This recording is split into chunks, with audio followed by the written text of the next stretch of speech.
The acceptance that the journey is painful but necessary brings peace.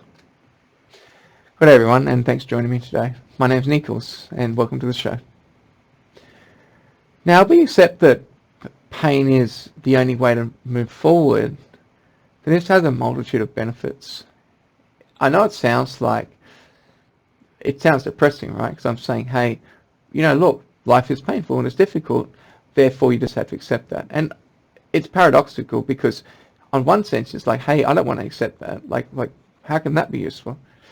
But there does seem to be this moment, and I'm sure most of us have had that experience, like you're at work or you're at school or whatever, and you're just like, man, this sucks.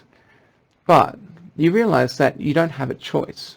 And the only way to get from here to there, to achieve anything you want to achieve in the world, and even just live your comfortable life, you need to do that next difficult thing. There's really no way around it. So what's interesting is when you do that, there does seem to be the pain seems to diminish. And there's this piece of acceptance. It seems really strange because it seems impossible when you're in the throes of it. But once you accept these things, it does feel like that this peace just comes, and there's this moment of kind of, how to explain, like emptiness and peace. It's a very mindful place to be, with just the acceptance that, hey, life is painful. There's pain that comes and pleasure comes, and that's just how it is.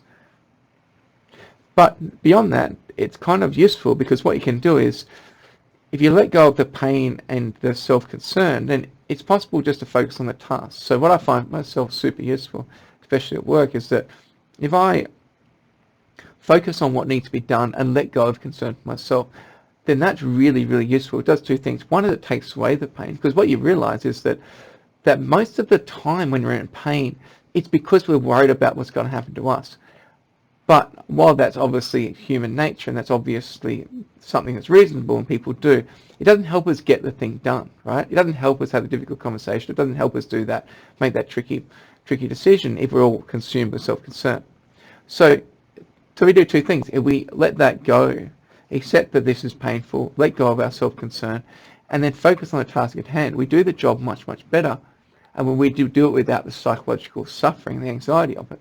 In principle. Not saying it's easy, but in principle, yes. If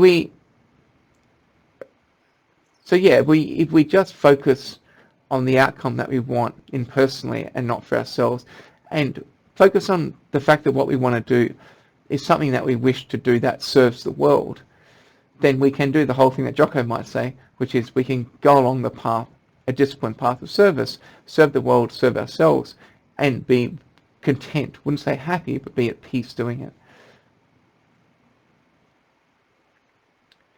So that's, I think, a way of just being pragmatic and doing the best we can and alleviating some of the psychological pain generated by human existence, as we have psychological and physical pain comes and goes. I guess what I would say is that the pain is probably always there, but the suffering doesn't have to be there. I think that's a differentiation.